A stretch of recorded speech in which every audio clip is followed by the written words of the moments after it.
you might need. Brother Drew, we took a class, like he's saying, community response, emergency team, So what we do, certain things that might happen, you might go to a house that might have a fire, a situation that might, be bad for you. So things that you want to at least carry to be prepared for. Number one thing we have is a flashlight. You definitely want to have a flashlight because you might go off into a home that's on fire or apartment that's on fire and you can't see. But you want to have something, some kind of light to be able to help you to focus on what you're going in for. Second thing we have is some gloves here. A lot of times you might go in some kind of situation and it might be contaminated. You don't want to contaminate yourself, so therefore you protect yourself with these contaminated gloves I have here. These are contaminated gloves that you have. You will first outline yourself, put the glove on the outline here to outline your hand. And you make sure you put this one on right, so therefore no chemical or nothing can get off in your hand. This is the chemical glove. This is a very well protective chemical glove. This is something else that you might need. Very quickly, I have a hammer and a little axe. You might get to a door, can't get in the door. Somebody's in the house, burning up, old lady in the house. You might make that off in there. Well, something that you can work with. You want to have a hammer, plus you want to have a little crowbar. Get off in there. The crowbar will help you get off in there. Things that you might need that will be helpful. We also have an emergency document bag. We have some important pictures. We have some papers that's important that you don't want to lose. A lot of people get in fires, something burn up, or water for your water. Put your papers in here. This is an emergency document bag. Here, we have a contamination bag. In this contamination bag, you have gloves, you have shoes, you have a vest, you have everything you need in here. It might be a chemical war. Somebody might drop a chemical war bomb. This is what this is for. You never know. You want to be alert. Many black people go to their house, got one of these in their house. Come on. Uh-huh. You want to be alert that some white folks got it. Mm-hmm. They got it. We need them. It's what you need. A lot of times, I'll be out here in the community, and brothers be walking around. They, what's wrong with you, man? Blood pressure. Blood pressure kill a lot of black people. It's hereditary in a lot of families. A lot of people we don't know. Check your blood pressure. A lot of times our blood pressure be 200 something, 300 something. You don't know. You feel good. All the same time you can have a stroke. It's good to check your blood pressure. It's good to get a blood pressure cuff.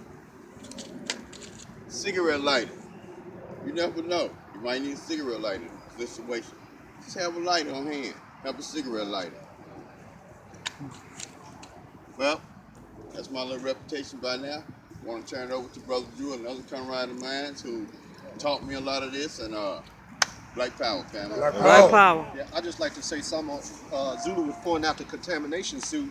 Now, if you ever listen to the media and if something happened out here, say a dirty bomb, and you hear the word shelter in place, and what that means is to take one room and start taping. If you hear that come across the radio, shelter in place, that means there's something in the air that can kill you. That means start getting the rolls of plastic and cover out all your vents. And you're supposed to actually shelter like one room. Maybe you can shelter around your restroom somehow, but you want to put plastic all over the windows. If you hear that term, shelter in place, that means something's in the air that can kill you. You know what I'm saying? Sometimes they have chemical spills from trains. It might be anything, but if you hear shelter in place, it means come from outside, go inside, because there's something in the air. So I just wanted to put that out there. Mm-hmm. Okay, so the second part, what we're gonna do is go over our survival bags and our medical kits. So this, and the way I'm teaching today, we survive, and the way I'm teaching today, we can't go back. There's something that happened. We got to live on our own. We taking care of ourselves. It could have been a storm. It could have been some militarized movement. But we got to protect ourselves and take care of ourselves from here forth out. So it's imperative that everybody start building their own medical kits. And what I have today is an example of a medical kit that I started. Right here, Yeah. I have different kind of medicines. These are anything from antibiotics, hydrocodone, painkillers, and these are things that were prescribed to me or something. But after you use them, they still good for a period of time. So you don't throw them away. You keep them because if we ever have to be in a situation like this is what this training is about. We're in a situation today. We ain't gonna be able to go to the hospital no more. We can't. It ain't no hospital. The tornadoes and whatever that took it out. So we have to be able, if we have a situation, relative might be on diabetic, you might want to look out for them and have some metformin in there, some diabetic medicine. Everybody actually in your whole family should have their own backpack because everybody is different. You know what I'm saying? My mother, she had diabetes, so I need to have a backpack just for her to make sure her medicines is in her bag. You might have a child with asthma. That bag, you know what I'm saying? When you grab that bag, you know I got everything that's needed for you to live for a while till we can get some medical help, if possible. So everybody work on getting a bag.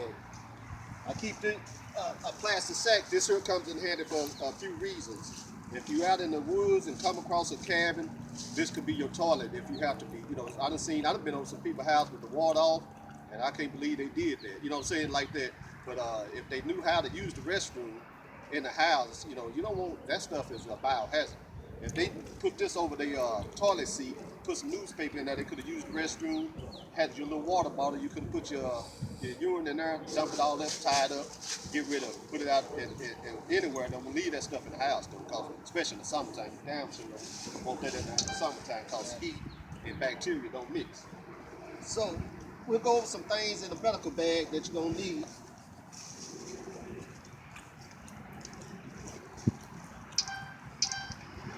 You're living out in the woods, you never know what you're gonna need. These here, for somebody that's got a heart condition, this low dose, this is about 300 tablets, cost about $10. That's 300 tablets. If you got somebody in the family that suffer from heart disease or something, one of these a day, this is almost a year worth of supply, just this bottle right here. One of these a day will help their circulation, their blood circulation.